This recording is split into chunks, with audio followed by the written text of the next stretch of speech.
insist. So be it.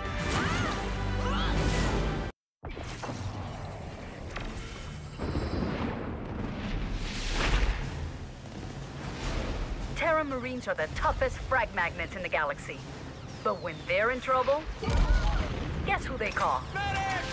Winning a battle is more than just shooting enemy soldiers. It's about saving your own. I protect every member of my squad with my life.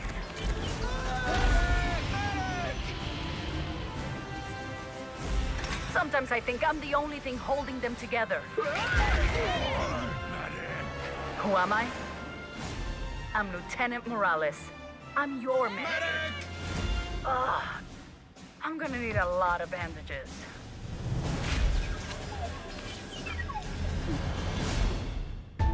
At the start of the day, if I would have told you at home that Naventic would be tied with Tempo Storm 2-2 at the series and we'd be going to a game number 5, you wouldn't have believed me, but that's where we are at. We find ourselves here for the 5th game. We talked about, you know, postulating on what we thought the map in fact was going to be.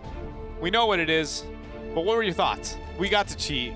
Sometimes it doesn't, we don't mean to. We actually sometimes get to see it before. It's unfair. We do our best to like be like, eh, screw it. We'll think about it. We'll talk about it a bit. You told them our secrets. We could have looked so suave. I'll be honest, at the Western class, did you notice that Tetra got every map right every time? We told him. Did you really?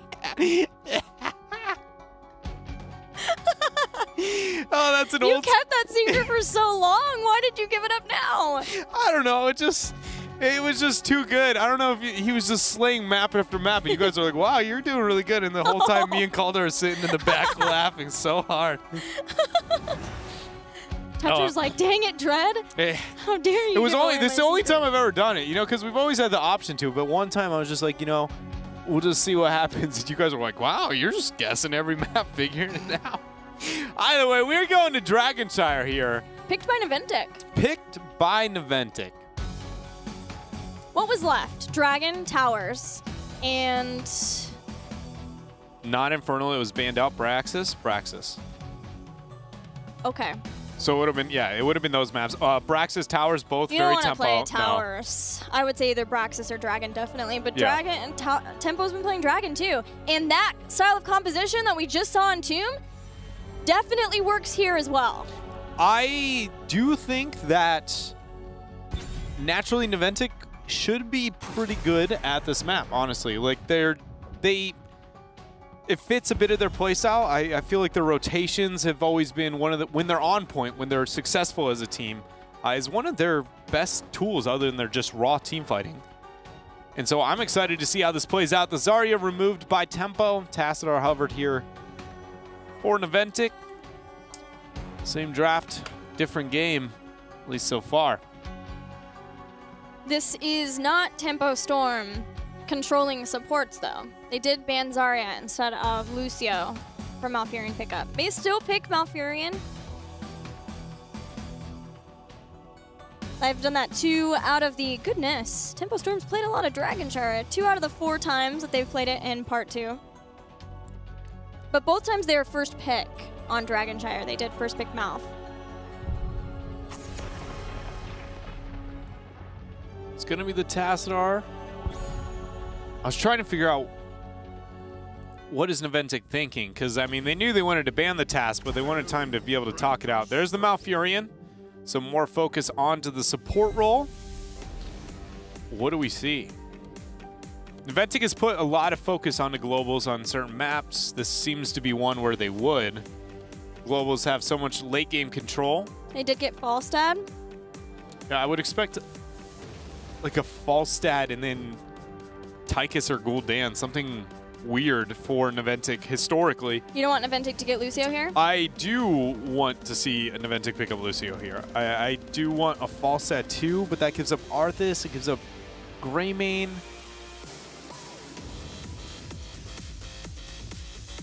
I'm thinking about it. And then they don't have Muradin.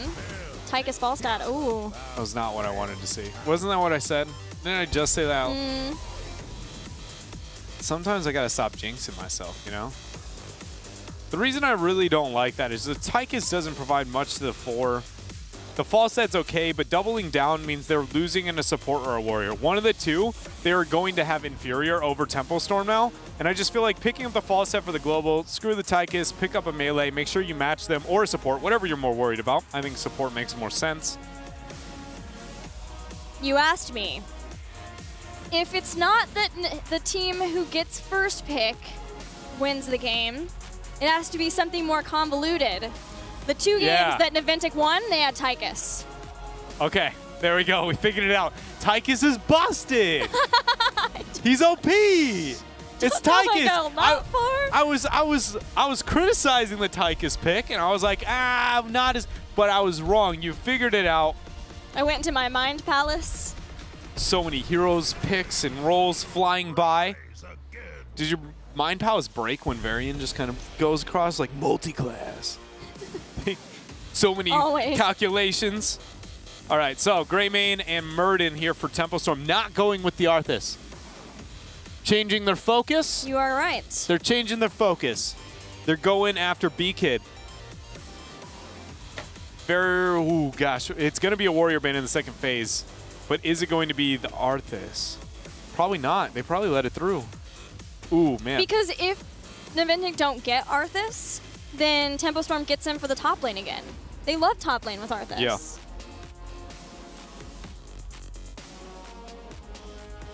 Naventic played Ragnaros in the top lane the last time they played Dragon.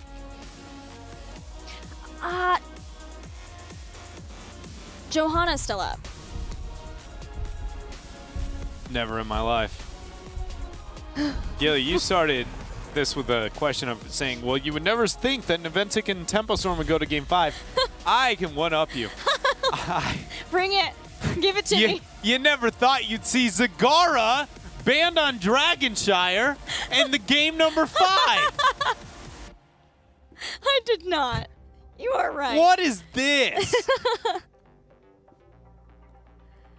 The day and age that we are living in. That is what this is. It's the best of times, or is it the worst? You know, that's what I'm not sold. The more Zerg that are relevant, the better. Give me Zagara. Give me Abathur. Dehaka is already there. Yeah, he's the hacker. No, he is not. All right, Arthas so ban. The Arthas ban I really like, but it does. What that does is we're again focusing on BK. Okay, they're going to go ETC and Karzim. Let it be known that Lucio was available, and Team Naventic has chosen Karzim over. You know who they're going to last pick? Who?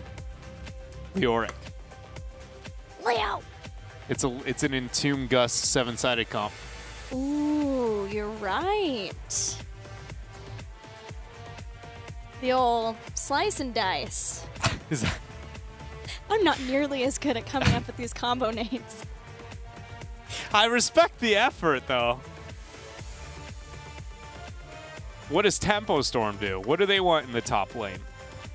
With Arthas banned, Zagara's banned, Dehaka is the only thing left. It matches the global. He's not the only thing left, but he makes the most sense when it comes to priority. What if Tempo just took Leo?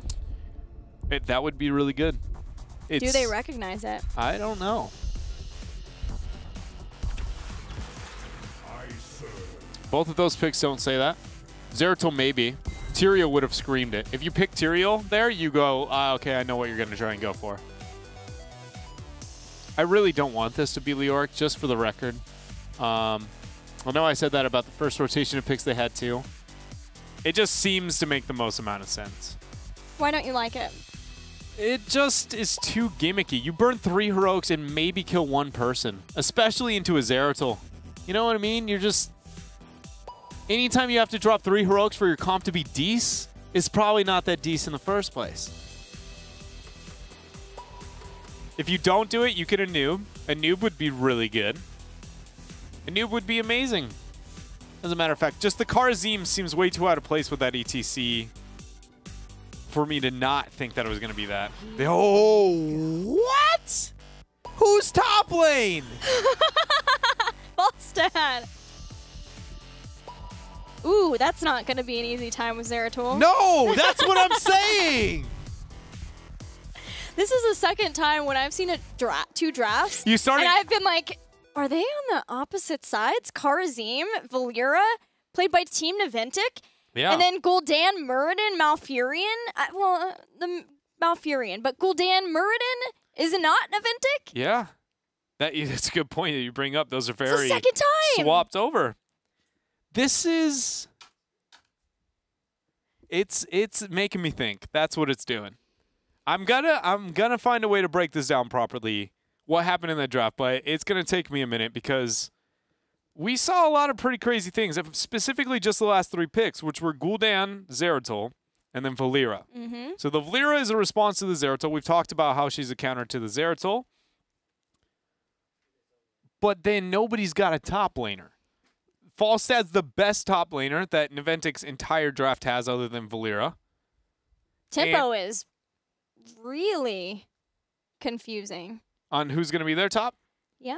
Greymane, I'm guessing, is going to be their solo. So then you send Falstad up top. He dies to Zeratul all day. But then Valera, it's literally going to be babying top laners. Oh my gosh. That's where we're going to end up.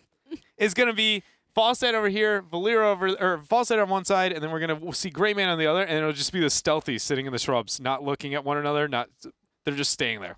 This is going to be the top lane of this game because neither team picked a top laner, and both of them have a melee assassin that's a stealthy who can one-shot a squishy, and that's who's going to be there. This is going to be awesome is what it's going to be because game number 5 between Naventic and Tempo Storm. Can Naventic do it? Can they pull the upset? It's time to find out.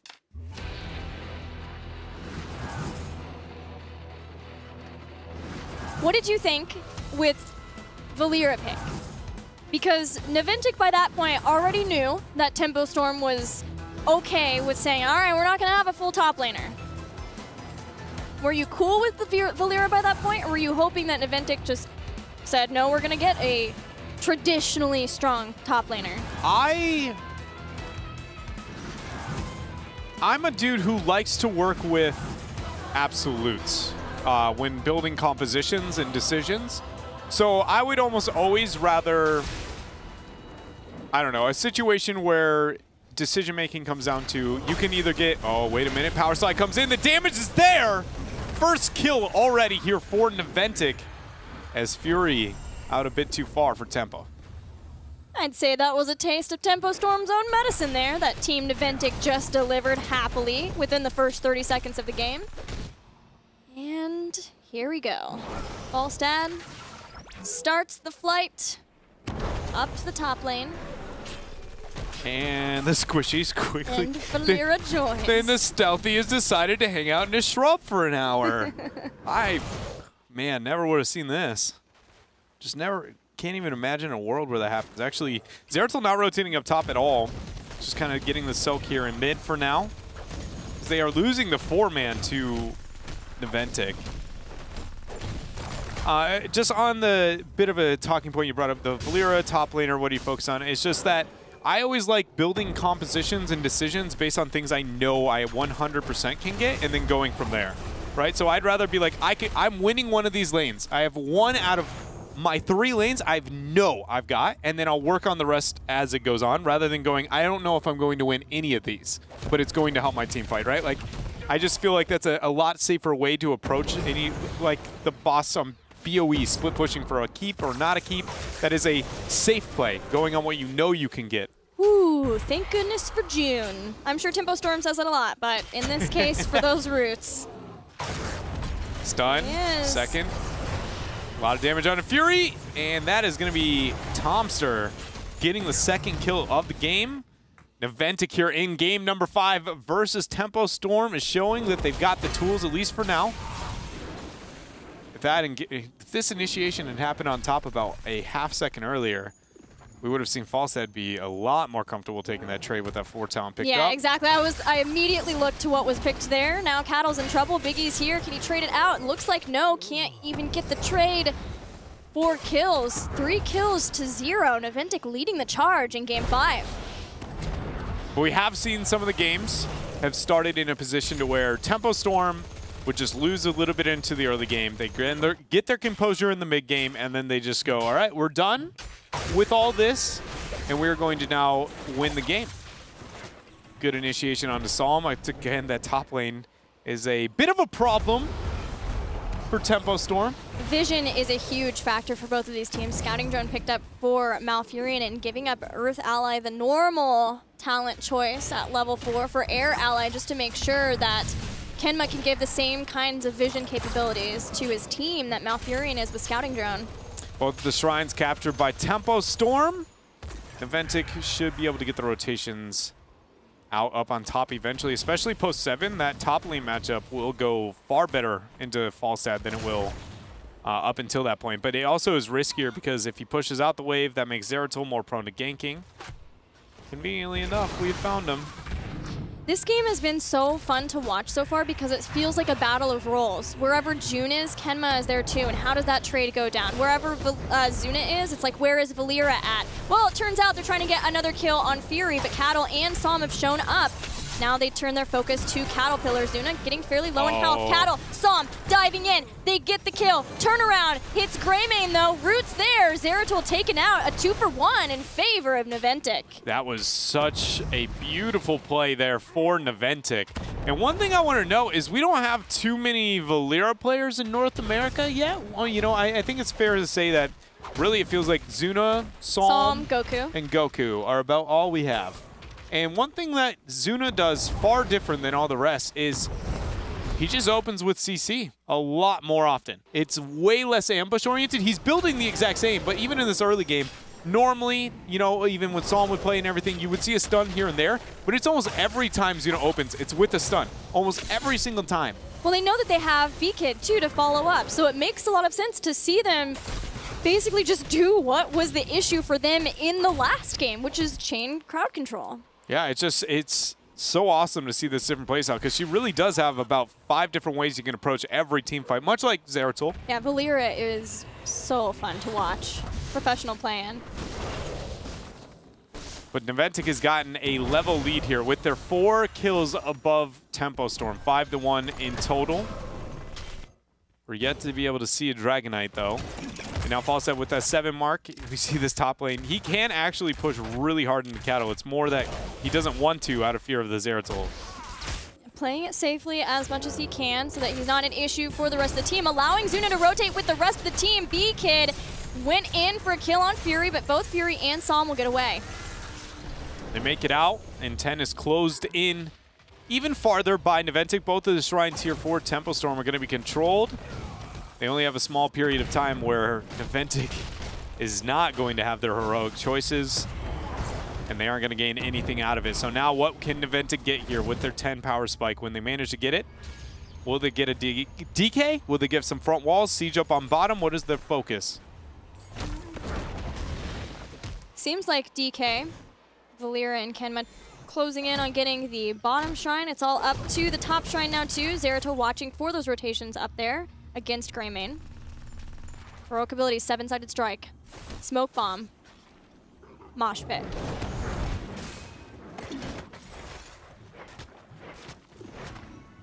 I feel bad for Cattle. He's been under a lot of pressure here on top. We knew it would happen, and he knows it's going to happen, right? Like, even I feel like he's been playing overly safe, knowing the duels that can happen here in the top lane. But it is really hard to be a squishy and play a solo top. B-Kid's going to have to be pulled up to the top lane if Naventic want to continue to hold this shrine. It's just Karazim in the bottom, though, and the minute they realize that, they're going to get the shrine, but it's at the cost of Cattle's life.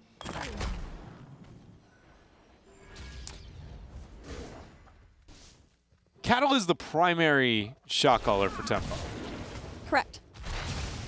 I wonder if, because it does feel like Tempo Storm's kind of just letting things happen in this game so far.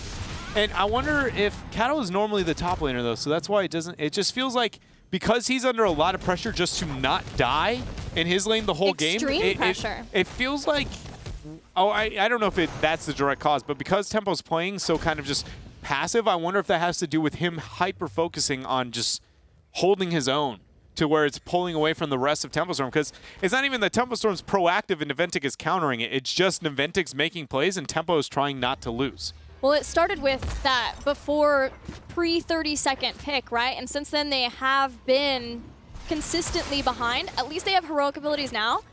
So maybe they can make the adjustments at this point. Well, or maybe we'll see them make the adjustments here. This is gonna be the time to do it. Smoke Bomb is gonna be dropped. Twilight Dream is there. There is a Horrify as well. Can they get the kill onto Tomster? He dashes back into the void, but I think that is going to be enough. Gust is used, Tomster falls. Will Zuna go with him? Sinister Strike out, Psalm's there to get the kill. 2 for nothing for Tempo Storm. An important moment for them to try to get back in this game. Kenma dashes, Psalm follows. So with those 2 picks, Tempo Storm returning to the shrines here on Dragonshire, even having Cattle move up to that up on top, even getting Giants for some spare pressure. They have an opportunity to get this Dragonite now, and nobody on Naventic is defending, so it should be theirs. Ooh, ETC pulls back, finds out Psalm. June roots, and that's a Dragonite. It is important to remember that Malfurion is inside of the Dragonite.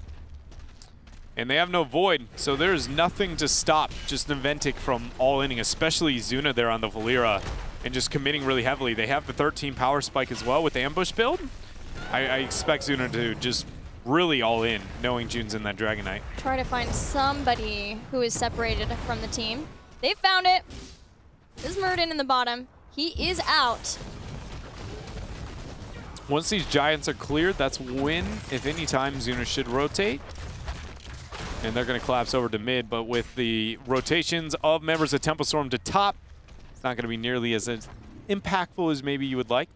Tempo Storm, one thing they do really well with the Dragonite is they never waste its HP. They constantly are trying to use the fact that it is alive and a threat on the map as a variable to manipulate it. And I love to see that from them. They never overcommit the HP. They're always willing to wait out the time.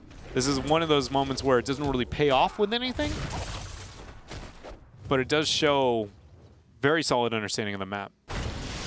It was especially important that they kept it in a safe position and it didn't fall because June is inside of it. And what is he going to do if he gets caught with the CC chain? Except hope that maybe in between that he can pop the ice block at the right time. All heroic abilities back once again. Dragon Knight phase down for a little while for the teams, but it is such a close game, Dreadnought. 6-3 is just... I didn't even think, honestly, Naventic would be able to get ahead when it comes to these picks in the laning phase. Tempo Storm seems to be much more calculated as a group, whereas Naventic way more on those team fights, but Naventic showing to be in a different form here today. This is the Tempo Storm accumulating more pressure on bottom with the mercenary control. No forts down at all in this game. So anytime they can open up the map in the bottom lane or top, 2 with the shrines, it's going to be a small win, especially if you can get those wells. Those really help out. No backing and tapping are some of the most impactful fights in the game. But it's more of just the limbo of Dragonshire for now, Gilly. Psalm shows in the top lane. Valera heading up to join. Big impact is Falsad here. But so is Greymane. The 2 versus 2 up top. Once again, makes a name for himself. Yeah, I would like to vote that Tempo Storm's 2 versus 2 matchup is a bit more intimidating. Just because Valera can only counter-initiate. Falsad's dead by the time Valera gets to ambush in. Especially now that Murden's decided to join. Every time a stealthy shows, it gives more information to the other team too. You can see them on the minimap making adjustments from that. Yeah, based on if the stealthy does show up, Zeratul a bit harder to find than Valera to some extent, just on the passiveness and being able to mount up with his stealth. Top shrine is controlled for Tempo Storm. Bottom is still neutral. The Giants are sniffed out. Falstad is not flown down below yet. Saw him waiting over the wall. It looks like Naventic is going to move up. There goes the flight from Big Impact. Big Hit falling very low. There is going to be a void. 7-sided strike is used. June, Twilight whiffs, only hitting 1 target, but it's enough to get the pick there on Ken. Horrify! Tychus is eliminated from Tempo Storm. That is some more kills. Zuna close, so is Biggie, but the mosh pit! Can he keep everybody alive? No, he is the last man standing, but for a moment, B-Kid made it look like he could save the game for Naventic. Oh, man. That team wipe. I was waiting for the mosh pit for B-Kid. You knew it was there. You knew it was a possibility, but he had taken so much damage early on in that fight that it made it really hard for them to figure out when he could go in and get it. It's going to lead to another Dragon Knight here for Tempo. Going to be able to open up this map. Tempo Storm has put some of the most focus onto bottom 4 out of any team ever on Dragonshire. The fact they're even spending time here on mid is a bit of an adjustment for them. They have been, without a doubt, the just, no, don't even look at mid. Just go bottom, go top, somewhere else. One of those 2 shrine lanes. But now they're going to spend that time now moving downward as Greymane's getting the soak up on top. I personally feel like that mid 4 is undervalued, though we don't. Bottom is going to be the best. Mid is so good because it catches rotations, especially late game. Yeah. Like, you cannot make it from top to bottom without just going through the mid. And if you have that 4 advantage over that area, it really does help when it comes to vision control late game. 20 seconds left on the Dragon Knight as Psalm tries to siege down that bottom fort. Falstad flew to the top lane, so this is a 3 versus 5. Once Psalm pops out, it's danger mode for Team Naventic. They do not want to get caught separated out with Void Prison available. Naventic is very concerned about their experience. The fact that Falstad and Valir the entire time looking for that side soak shows they're concerned about the race to 20. And with Tempo Storm now just around the corner of 19, they're going to have to be more aggressive with it if they're going to try and take this even talent-tier fight, because otherwise they will not see a fight until after they're down another Dragon Knight. Naventic really needs to move forward here. They've caught Psalm, but it's only Zuna here. The rest is still waiting to rotate in.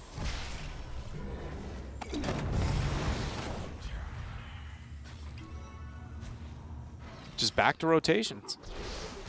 We're at the late game stage. Nobody wanting to get caught out. It's usually around level 13 is where that mark is, so where death timers get so powerful that you could lose way too much if you end up dying. Another night camp here on bottom is going to be picked up for Naventic. Tempo Storm has their own pressure, though, on the night camp on top. Tempo is by far in control of this game for Naventic. Naventic... Yeah, the best this does for Naventic man. is try to help them make a stand around one of the shrines, because they have a camp that is forcing Tempo Storm back from one of them.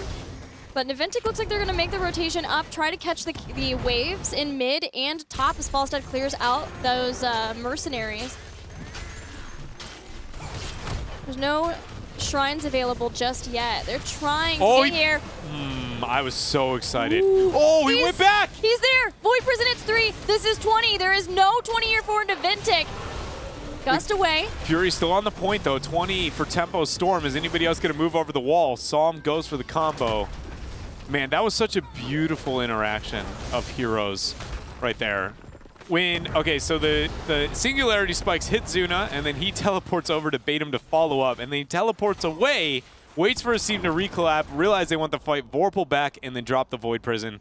It was just both of those players were looking to try and get the outplay in some way, shape, or form, and it didn't gain anything for Tempo other than a Dragon Knight, but it's stuff like that, man, gets me going. A Dragon Knight with 20 advantage, though. And this is the last time that Tempo Storm will have a talent advantage to try to have that advantageous fight. So they're going to push down in the bottom. They want to take out a keep. They want to open it up a way for them to win the game with the next team fight. Caterpillar inside of this. That's Greymane. That does mean that there's still things like Horrify up. Void Prison once it comes off cooldown. Twilight Dream too in heals, importantly, for Malfurion. 30 seconds before Void Prison comes back online.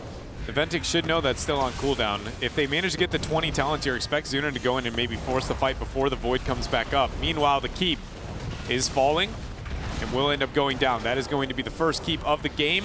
Oh my gosh. The fire's burning it, but it does not take it out just yet. It's just out of range. That is frustrating. Third time's a charm. That was awkward. Oh, man. 20 is here for 20 Team Naventic, and they have lost a keep.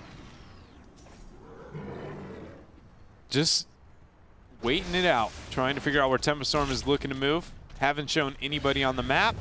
Man, Tempo still has all of their forts up too, so even if Naventic wins a team fight, they have so much to go through. Naventic is just walking through Fog of War right now. They haven't seen anybody other than maybe Greymane for quite some time. They do end up picking up the Giants. Look at Tempo, dude. I love this lack of information they're giving out. Only cattle shown. See if that gets anybody on Naventic out a bit too far. The Giants are all that cattle has to clear. The rest staying in the Bermuda Triangle of Death. That is mean, ruthless. Tempo Storm. God, still cannot believe we're here in game number 5 between Tempo Storm and Team Naventic. And it is so, so tense for a game 5. Any slip up. They pinged. They know Ken was there. They scout him. They hit him with the Storm Bolt. Oh no, the Roots are there too. He's been horrified out, and Karazim's obliterated before Naventic can get back in the fight. No opportunity to use the 7-sided there, and the Gust will split away the members of Tempo Storm far enough away to where at least Big Impact can get the retreat. Zuna patiently waiting in the fog, looking to open up on the cattle. There's the flank. Som is there, chasing after Tomster. He running guns, but the Singularity Spike connects Tomster in so much danger. Tychus, the next to fall. Tempo Storm have taken out 2. Can they win the game from this? Bolt? Root? Oh, the Storm Bolt lands with the engagement there coming out from cattle, and now with 3 members dead, oh man, Zuna got Zeratul. Holy. That's the only, he stopped him from losing the game. That's the good news. The bad news is that Zuna is running for his life. Oh, he's going to kill them all. Their shrine's up. I believe. I just watched them 1 versus 5. Go, go, go, go, go, go, go. Bigie's Oh! here. They're ready to go. Cattle's the target. Oh, wait. Oh, the Storm Bolt hit him. If anybody could have bought any aggro off of Zuna, maybe they would not have seen him. So now we got a couple of seconds. There's the Gust. The Root. It's going to be dodged. Zuna survives for now. Top Shrine still not captured by Tempo Storm. 20 seconds before the Zeratul up. 10 more for Tychus. There's Epic Mount. Falstad's going to take bottom. They did it. Wow. Hat just tipped to Zuna right now. He was like, oh, you're about to win the series? What is the only thing I can do to not make that a thing? Okay, yep. No, I'll execute it. It's fine. No, I get it. I got this, fam. You know, that's what he was saying. Then they need another round because that was not enough. That was enough to not lose. Now you got to figure out how to actually win. Epic Mount towards top for Falstad, trading out the shrines. So Naventic ideally wants to fight on bottom. They don't want to fight on top because of their lack of keep on bottom. You want to always fight down there so you can rid of the minions easily, and you're typically escorting the minions outward. If you fight on top and it happens for 45 minutes, eventually Tempo Storm just flat out wins. So realistically, Naventic should just be rotating down bottom, pushing out the wave, capturing the Giants, and just hang out right about where the Giant break is so they can't get collapsed on, but they aren't right next to the fort for Tempo Storm to retreat to. That is the best area Naventic will be able to fight this whole game. Tempo Storm knows it. They're trying to amount more pressure in that lane and maybe even catch Team Naventic before Naventic can try to move into the shrine. Fury spots it. B-Kid moves up. Fury there to delay. Still top shrine controlled by Naventic. Zuna goes in for the first poke. Psalm responds. B-Kid and Fury just on the point here. B-Kid's a ways out here, forcing Kemba to get the dash in. June not landing his roots, but the members of Naventic falling pretty low. The Void only hitting 1. He has Bolt out of this if they find the right one. There is going to be Gus. Psalm in trouble. Zuna caught him again, but this time no kill just yet. No kill to be gained. Tempo Storm questioning what they want to do. This is right on the area where I was talking about. Naventic wants to be able to get this fight. This would be huge if they can take it. Mercenary camps in the top lane. Zeratul is actually going to backdoor that top shrine, so both controlled for a minute. Members of Tempo Storm going back to mid to stall out, getting the Giants of their own. As Zeratul captures top, so the pressure is back to even.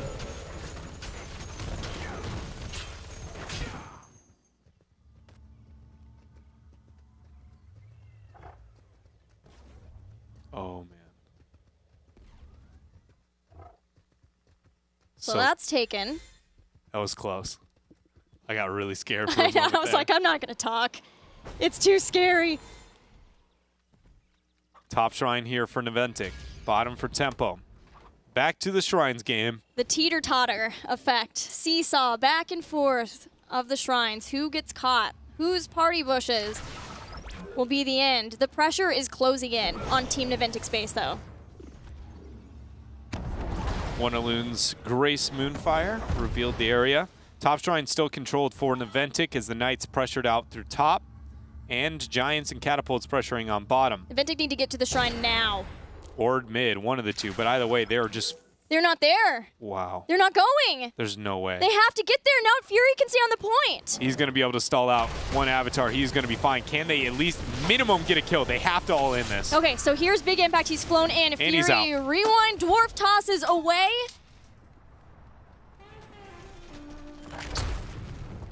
That was a sad guitar note for Beacon to hear.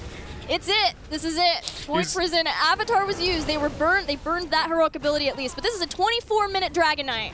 And it chunks. Zuna goes in, gets storm bolted. A lot of heroics are going to be used, but he makes it out, but not at the cost of Kenma. Already falling. Saw him going in, getting the damage. Zuna surviving, but Big Impact will not. B-Kid there is with the mosh pit, but it does not matter. We have a 24-minute Dragon Knight, and Tempo Storm is done messing around. They drop it. Odin, and they're going for the core.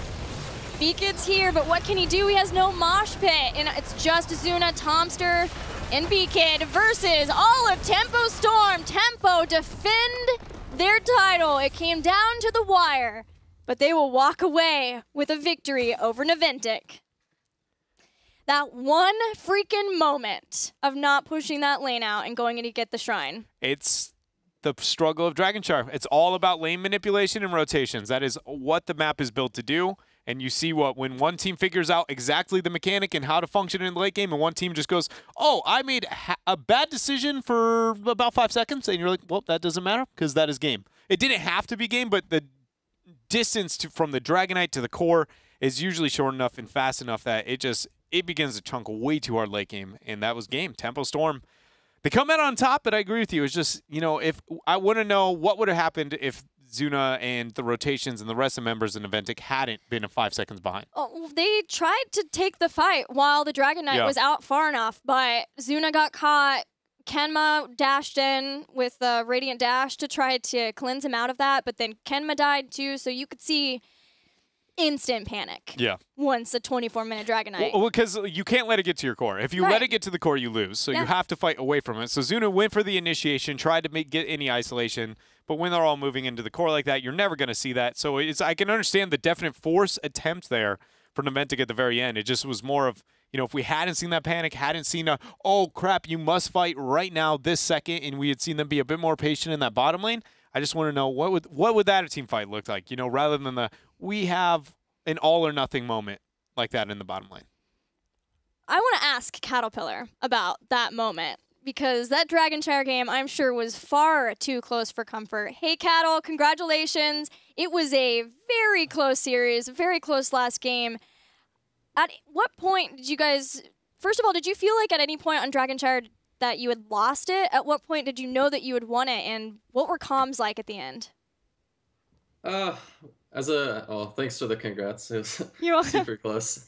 I think overall, we're always a really calm and collected team, and we still had so many structures up that I'm pretty sure even if we lost a DK late game, we would have still been fine. So we were just taking it slow, making sure we get Merc pressure out, because we had bot keep down already. Basically, we just get Mercs and AFK until there's a situation where we can get DK for free, and then that ended up happening, and then managed to close it out.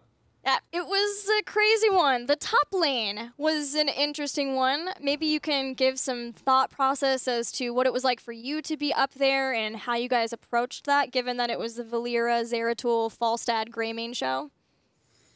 Yeah, unfortunately we had some pickoffs early game, which made top really, really hard, because basically I just wanted to have to AFK top and do nothing, and then just ride it out until mid and late game, but because of that, basically, I wouldn't get any soaks. So it was kind of it ended up being really risky, and we had to just sort of salvage how the map was going and just kind of trade shrines for a while until we caught up, but we managed to yeah, bring it back. Well, thank you for giving us such a crazy Game 5, even though it was maybe a little tense for you guys. Dread? I mean, my question comes down to the fact that it's a little bit hard to look at all of North America, except for you guys. You're the only ones who seem kind of unscathed from part 2, whatever we're going to call that. I don't know if we've come up with it yet, but you guys seem to be the most controlled, and then we have this series where you go Game 5 against Naventic, and it's very close the entire way through. What does this mean? Does that mean Naventic has stepped its game up the bottom of North America has? Does it feel like it's more of a consistency problem at the top? I just want to hear from one of the best teams in North America what your guys' thoughts are on why that happens. I don't think it means anything. We know exactly why we lost those games. Basically, we built our strat to execute like an early game strat that we had planned, and we just didn't end up executing it properly. So it just ended up coming down to like just misplaying the early game. Naventic definitely looks like they're getting better. They're much stronger than they were last split, I think. But I think overall it was more on our end that we were making like small silly mistakes that end up snowballing out of control just off of the.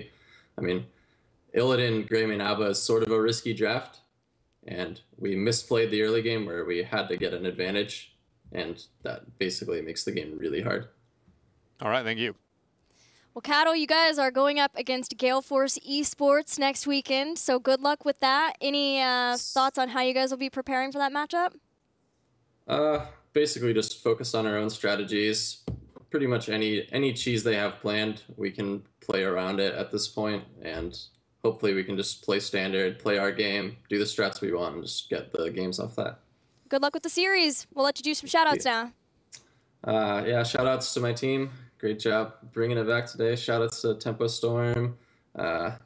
Shout-out to everyone watching, all of our fans. Thanks for cheering us on. Yeah, keep watching HGC, and yeah, that's it. Thank you. Yeah, thanks.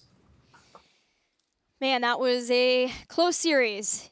Not the close series that we thought it would be of today, but Tempo Storm still maintains that they've only lost, what, one series, I think, of the entire HGC so far. And now we're going to have No Tomorrow versus Superstars, which is what we projected to be the best 5 series of today. Yes. We originally were like, oh, that's a clean 3-0 in favor of Tempo. All right, so this next one, though, this was the one we were like, this could be crazy. It could be all over the place between these two teams. And in fact, we got the best of 5 series number 1. See if we can get it in game number 2 or set number 2. Yeah, we know that it is so important, and we're going to tell you exactly why. But first, we're going to take a break. When we come back, more HGC coming at you.